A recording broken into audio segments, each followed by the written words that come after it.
Nós sabemos, é inegável, que o Jair Bolsonaro continua tendo uma base de apoiadores muito forte. A extrema-direita cresceu muito no Brasil, a ponto que eles não esquecem esse negócio de extrema-direita. Cresceu durante o seu governo e tiveram que se unir todos os setores democráticos brasileiros para derrotar Jair Bolsonaro nas eleições.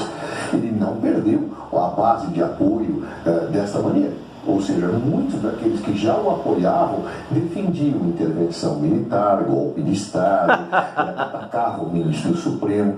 Chega a ser engraçado. E o Ato da Paulista mostra uma realidade que ninguém acreditava que tinha desaparecido. Ou seja, uma realidade política. Eles têm um discurso todo ensaiadinho, né? Todos eles. O que é impressionante mostrar é o seguinte: em primeiro lugar, tudo a democracia pode e deve admitir.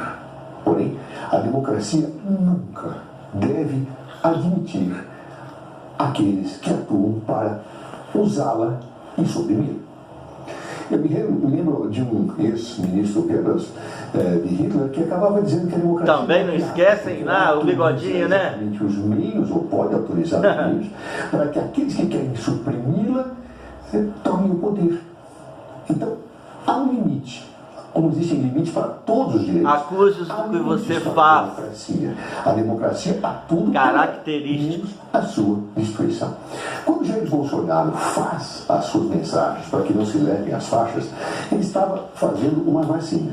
Porque se efetivamente aquelas pessoas que lá estivessem, seria um número equivalente a essa, portassem os cartazes abaixo a democracia, pela intervenção militar, pelo artigo 143, fim do Supremo Tribunal Federal, basta um soldado para fechar o Supremo Tribunal Federal, eu teria saiba quem pediu o fim do Supremo Tribunal Federal aí no passado.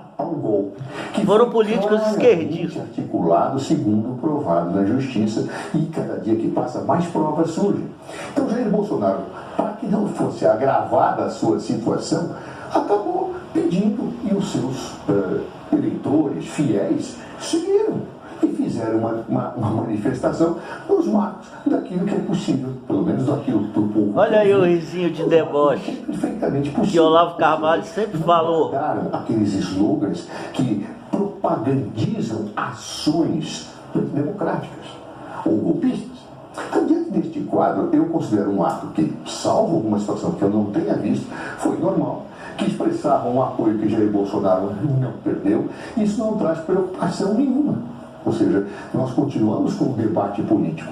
De um lado, os que defendem a democracia e o Estado de Direito. Quando eu digo que eu não estou preocupado, é porque eu estou morrendo de medo. E outros que lutam no campo da extrema-direita. Vi lá a presença de governadores, né, que eu acho até que participam ou têm uma intenção, em alguns dos casos, não todos, de herdar o espólio desse espaço político diante da inelegibilidade de Jair Bolsonaro e pretendem ser candidatos à eleição em seu lugar. Ou seja, me parece que é uma situação que está absolutamente dentro do esperado e não vejo razão para preocupação. A preocupação que tem não é o ato, mas é a existência no século XXI de ideias democráticas, golpistas e daqueles que não desejam manter a Constituição de 88 nos seus contornos específicos que consagram no seu artigo 1º. Quem é que vive descumprindo a Constituição, rapaz? Democrático e social. Acho que é muito precipitado falar em herança política, né? Ainda é uma figura que está em atividade e, como nós vimos, com uma capacidade de mobilização ímpar. Não existe hoje nenhum outro político no Brasil que consiga convocar uma manifestação dessa magnitude e especialmente tão coesa. Eu creio que o que o governador de São Paulo quis expressar é que agora o Bolsonaro, ele de certa forma simboliza, né, a vítima máxima, né, de um judiciário politizado.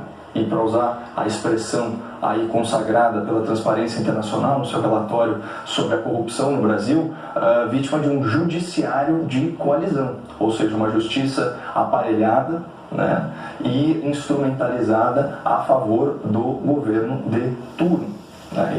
Enfim, há vários sinais nesse sentido, inclusive, né, o descumprimento da promessa eleitoral do senhor Lula da Silva ao escolher amigos, companheiros e partidários para integrar o STF. Mas eu gostaria só de lembrar... Olha a cara dele. Eu também, com ele, lamento, né, a ideia de que ideias golpistas ainda pululem, né, no imaginário político brasileiro em pleno século XXI. Eu queria lembrar que o mensalão, que é a perversão da democracia, né, pela compra do poder legislativo com dinheiro de corrupção, e também o petrolão, né, que é a quebra da isonomia eleitoral por meio do superfaturamento de contratos públicos para financiamento ilegal de campanhas políticas. Isso também são ideias de raiz golpista. Então nós também censuramos Olha o risinho de deboche. Esse tipo de prática. Agora, o que existe de extremista no comportamento e na ideologia desses quase 1 milhão de pessoas que foram à Paulista?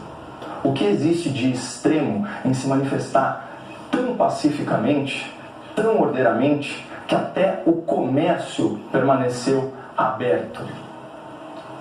Qual o extremismo em defender o devido processo legal contra eventuais abusos do poder judiciário?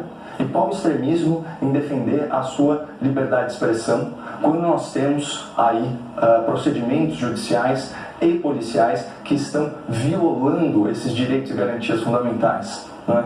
O Zé disse que a democracia ela corre o risco de ser vítima das suas próprias liberdades. Então eu digo, qual democracia no mundo que admite censura? Aliás, a censura, né, talvez seja um dos primeiros passos em direção ao totalitarismo.